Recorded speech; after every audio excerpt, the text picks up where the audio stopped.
साथियों, नमो बुद्धाय, जय भीम। हमेशा की भांति एक बार पुनः हम लेकर आ गए हैं डॉक्टर अंबेडकर संदेश। जैसा कि आपको मालूम है कि डॉक्टर अंबेडकर संदेश के अंतर्गत हम बाबा साहब का हूबहू भाषण लेकर आप सभी के समक्ष उपस्थित होते हैं। आवाज़ का ऑफिशियल यूट्यूब चैनल के माध्यम से नियमित तौर पर सुबह 5 बजे डॉक्टर अंबेडकर संदेश आपको इसी चैनल पर आपको मिल जाता है। ऐसे में आज का डॉक्टर अंबेडकर संदेश क्या है? आज का डॉक्टर अंबेडकर संदेश हम आपको बता दें, बाबा साहब डॉक्टर अंबेडकर संपूर्ण वाङ्मय खंड 37 का हिस्सा है और पेज नंबर यहाँ 85 है, 85 पर प्रकाशित जो बाबा साहब का स्पीच है उसका विषय हम आपको बता दें। बाबा साहब कहते हैं कि ईश्वर या दैविक शक्ति पर आश्रित ना हो। साथ ही साथ बाबा साहब यहाँ पर बहुत स्पष्ट ढंग से कहते हैं, ये बाबा साहब का स्पीच 4 मार्च 1933 का है और इसमें बाबा साहब समाज का मार्गदर्शन करते हुए कहते हैं कि किस तरह से आपको नायक पूजा से बचना है, किसी भी नेता की पूजा करने से बचना है, क्योंकि इसके बहुत सारे कारण हैं। क्यों बचना है, उन कारणों पर विस्तार से बाबा साहब यहाँ पर अपना प्रकाश डालते हैं। तो आज के स्पीच में अर्थात 4 मार्च 1933 के स्पीच में बाबा साहब क्या और कुछ कहते हैं, बहुत ही खास वीडियो है। यदि आप इसको देखेंगे तो बहुत कुछ सीखने को मिलेगा। संक्षिप्त वीडियो है, बहुत बड़ा वीडियो नहीं है। ऐसे में आज का वीडियो कंप्लीट आपको जरूर देखना चाहिए। सामान्य साथियों, इसी निवेदन के साथ हम शुरू करेंगे आज का डॉक्टर अंबेडकर संदेश। कारुणिक सम्यक संबुद्ध की 2567वीं त्रिविध पावनी वैशाख पूर्णिमा बुद्ध पूर्णिमा की हार्दिक मंगल कामना एवं बहुत बहुत बधाई के साथ अब शुरू करेंगे हम डॉक्टर अंबेडकर संदेश। विषय हमने पहले भी आपको अवगत करा दिया है, ईश्वर या दैविक शक्ति पर आश्रित ना हो, ऐसा बाबा साहब कहते हैं। बाबा साहब डॉक्टर अंबेडकर संपूर्ण वाङ्मय खंड 37 पृष्ठ संख्या 85 पर प्रकाशित बाबा साहब का ये स्पीच क्या कुछ है, आइए जानते हैं। शनिवार 4 मार्च 1933 को 9:30 बजे रात्रि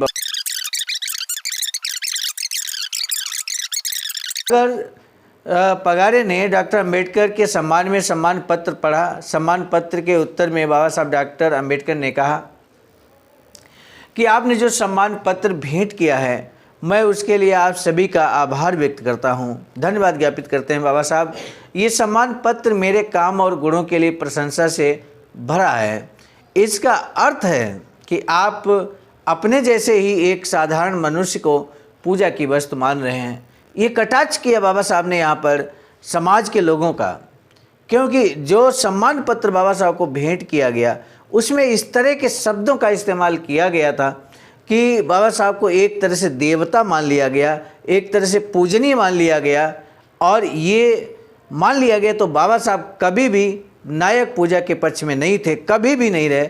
और ऐसे में यहाँ पर समाज को तुरंत वो अलर्ट करते हुए कहते हैं कि ये जो नायक पूजा की सोच है, अगर तुरंत समय रहते नहीं रोकी गई तो ये आपका विनाश कर देगी। ये बात बाबा साहब कहते हैं। किसी एक व्यक्ति को पूजनीय बनाकर आप अपनी सुरक्षा तथा मुक्ति का दायित्व उस अकेले व्यक्ति पर डालकर भार मुक्त हो जाते हैं, विश्राम मुद्रा में चले जाते हैं और आप में आश्रित रहने तथा अपने कर्तव्य के प्रति उदासीनता की आदत पड़ जाती है। सामान्य शब्दों में बाबा साहब यही बात कहना चाह रहे हैं कि आप अगर व्यक्ति पूजा करेंगे, व्यक्ति को पूजनीय मानेंगे, तो इसका मतलब है कि आप तो बन गए भक्त और अगले व्यक्ति को, अपने ही जैसे व्यक्ति को आपने पूजनीय बना दिया। ऐसा नहीं करना है, बल्कि हमें अपने हिस्से की लड़ाई, अपने हिस्से का संघर्ष हमें खुद ही करना पड़ेगा। ये कहना है तात्पर्य बाबा साहब का। बाबा साहब कहते हैं कि आप आश्रित रहने की जो आदत है, आपकी कर्तव्य के प्रति उदासीनता है, ये ठीक नहीं है। इसकी आदत जो पड़ जाती है ये ठीक नहीं है, ये विनाश कर देगी आपका। अगर आप ऐसे विचारों के शिकार बन जाते हैं तो आपका भाग्य राष्ट्र की जीवन धारा में बहते कटे लकड़ी के लट्ठे से बेहतर तो नहीं हो सकता। आपका संघर्ष शून्य हो जाएगा। उन्होंने आगे कहा, नवयुवक ने आपको जो राजनीतिक अधिकार, नवयुग ने जो आपको राजनीतिक अधिकार उपलब्ध कराए हैं, उनकी उपेक्षा मत करो। आपको पूरा समाज अब तक पैरों तले रौंद रहा था, क्योंकि आपके मन तथा मस्तिष्क में बेबसी भरी थी। मैं ये भी कहना चाहूँगा कि नेता पूजा के विचार, नेता पूजा तथा कर्तव्य की अनदेखी ने हिंदू समाज बहुजनों का विनाश किया है तथा बहुजनों और हमारे देश के पिछड़ने के कारण बने हैं।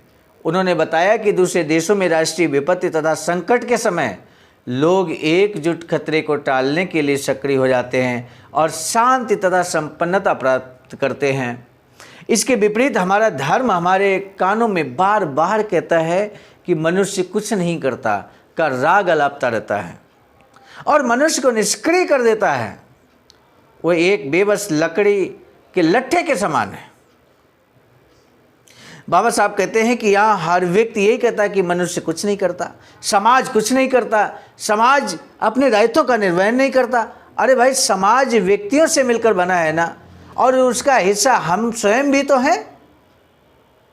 जब हम इस बात को कहते हैं कि समाज काम नहीं करता, समाज डॉक्टर अंबेडकर मिशन नहीं चलाता, तो इसका मतलब आप कहते हैं, क्योंकि आप भी समाज का हिस्सा हैं, आप कहते हैं कि आप ताल ठोक कर इस बात को कहते हैं कि मैं सामाजिक कार्य नहीं करता, मैं डॉक्टर अंबेडकर मिशन मूवमेंट को नहीं चलाता। मतलब स्वयं आप अपने आप को ही कटघरे में खड़ा कर देते हैं जब आप ये कहते हैं कि समाज काम नहीं करता। बाबा साहब कहने का सीधा तात्पर्य है कि हमें स्वयं को देखना है, शुरुआत स्वयं से करनी है। इसलिए आज का डॉक्टर अंबेडकर संदेश कितना खास है मेरे साथियों, इसको समझने की आवश्यकता है। हमें अच्छे कार्यों की शुरुआत स्वयं से ही करनी पड़ती है, और जब आप स्वयं कर रहे हैं फिर भी आप कह रहे हैं कि समाज कार्य नहीं करता, डॉक्टर अंबेडकर मिशन नहीं चलाता, तो इसका मतलब फिर आप तो कर रहे हैं ना, तो आप क्यों उसमें समाज को कह रहे हैं? क्योंकि आप भी समाज का हिस्सा हैं। इसलिए हमें समझना है कि वास्तव में जो व्यक्ति काम न कर रहा हो तो उसके लिए बात कही जा सकती है, लेकिन जो कार्य हो रहा है, डॉक्टर अंबेडकर मिशन चलाने वाले लोग हैं, और जब पूरे समाज को हम एक समान तौल लेते हैं, नाप लेते हैं, तो ऐसे में उन लीडर्स के साथ जो लगातार समाज का कार्य कर रहे हैं, डॉक्टर अंबेडकर मिशन चला रहे हैं, उनके साथ अन्याय होगा। जो कार्यकर्ता धरातल पर काम कर रहे हैं वास्तविक रूप में, उनके साथ अन्याय होगा।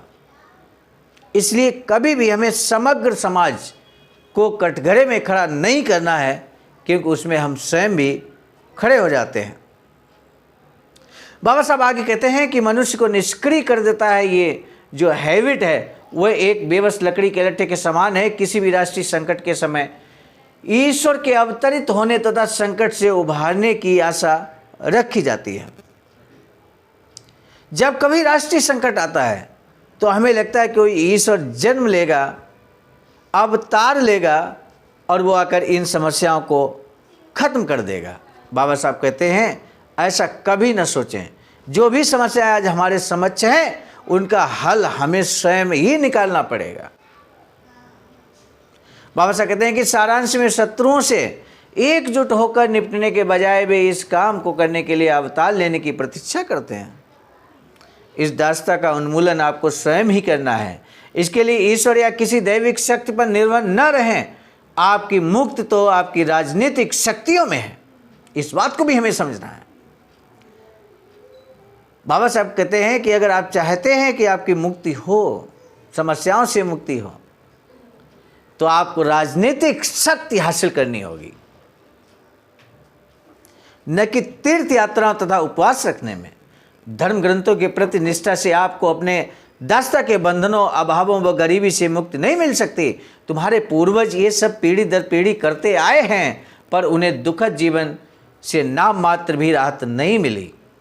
आप अपने पूर्वजों के ही तरह चिथड़े पहनते हो, उनकी तरह तुम फेंके हुए बचे कुचे टुकड़ों पर जीते हो, उनकी तरह गंदी बस्तियों में, गंदी झोपड़ियों में सड़ रहे हो।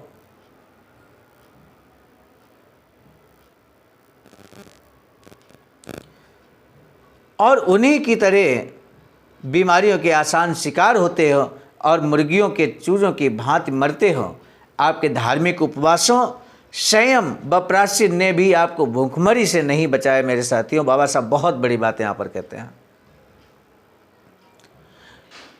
उन्होंने समापन में कहा कि ये विधानमंडल का कर्तव्य है कि आपको भोजन, कपड़े, आवास, शिक्षा, औषधि व रोजगार उपलब्ध कराए। बाबा साहब कहते हैं कि ये विधानमंडल का कर्तव्य है कि आपके लिए भोजन, कपड़े, आवास, शिक्षा, औषधि, दवाई और रोजगार उपलब्ध कराएं। सरकार की जिम्मेदारी है। ये बात बाबा साहब यहाँ पर कहते हैं। कानून का निर्माण कार्य और इसे लागू करना जैसे कार्य आपकी स्वीकृति, सहायता व आपकी इच्छा से पारित किए जाएंगे। संक्षेप में, कानून वैश्विक प्रसन्नता का आवास है। आप कानून बनाने की शक्ति पर अपना कब्जा बनाओ। फिर एक बार बात बाबा साहब कह रहे हैं कि आप कानून बनाने की शक्ति पर अपना कब्जा बनाओ, और ये तभी संभव होगा जब आप राजनीतिक शक्ति को हासिल करेंगे। सांसद, विधायक बनकर भी आप राजनीतिक रूप से मजबूत हो सकते हैं। इसलिए अपना ध्यान उपवास, पूजा और प्रायश्चित से हटाकर विधि व्यवस्था निर्माण करने की शक्ति को अपने काबू में करने पर करो। इसी में आपकी मुक्ति है। इसी मार्ग से आपकी भूखमरी का अंत होगा। स्मरण रहे कि ये आवश्यक नहीं है कि संख्या में लोगों का बहुमत हो। वे हमेशा सतर्क, शक्तिशाली, सुशिक्षित और आत्मसम्मान के प्रति सजग हो, तभी वे सफल होंगे। बाबा साहब कहते हैं कि राजनीतिक शक्ति आपको हासिल करने के लिए प्रयास करने चाहिए ताकि आप कानून निर्माण कर सकें। और जब आप स्वयं कानून निर्माण करेंगे तो निश्चित रूप से भोजन की व्यवस्था करेंगे, समाज के लिए हर तरह की व्यवस्था आप करेंगे। और साथ ही साथ यहाँ पर आप देख सकते हैं बाबा साहब कह रहे हैं कि आप अपना ध्यान उपवास, पूजा और प्रायश्चित से हटा लें। विधि व्यवस्था निर्माण करने की शक्ति को अपने काबू में करो। इसी में आपकी मुक्ति है। मनुष्य के मुक्ति का मार्ग दे दिया बाबा साहब ने आज के डॉक्टर अम्बेडकर संदेश के माध्यम से। ये आपने देखा किस तरह से बाबा साहब ने समाज का जोरदार मार्गदर्शन किया। सामान्य साथियों, बाबा साहब की एक अधूरी इच्छा वैचारिक सेंटर बनाने की है। 14,000 स्क्वायर फीट जमीन पर इस समय जो कि परचेज की गई है सारनाथ, वाराणसी, राज्य उत्तर प्रदेश में।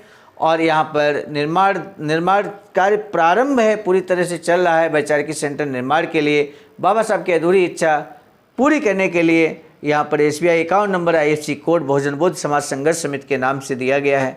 आप भी इस अकाउंट नंबर पर धन दान कर सकते हैं। आपका भी राष्ट्रीय प्रांतीय सेमिनार में आवाजका के द्वारा जोरदार सम्मान किया जाएगा। साथ ही साथ आपके नाम का शिलालेख जरूर अंकित किया जाएगा। धन दान की राशि और अपना नाम डिटेल आप कमेंट बॉक्स में दे सकते हैं। आज का डॉक्टर अम्बेडकर संदेश कैसा लगा जरूर बताइएगा। और साथ ही साथ यदि आपको अच्छा लगा हो डॉक्टर अम्बेडकर संदेश तो शेयर जरूर कीजिएगा। सामान्य साथियों, हम आपको बता दें आज का डॉक्टर अम्बेडकर संदेश हम लेकर आए थे मिशन नायक बुद्ध मित्र मुसाफिर सर, राष्ट्रीय महासचिव आवाजका नई दिल्ली की प्रेरणा में, और साथ ही साथ संकलनकर्ता के रूप में परम आदरणीय विजय कुमार बौद्ध जी, प्रांतीय कोषाध्यक्ष आवाजका बिहार, और मैं स्वयं सर्वजीत आर्य, राष्ट्रीय कोषाध्यक्ष आवाजका नई दिल्ली, प्रस्तुतकर्ता के रूप में पुनः मिलेंगे नए डॉक्टर अम्बेडकर संदेश के साथ। तब तक के लिए सादर नमो बुद्धाय, जय भीम।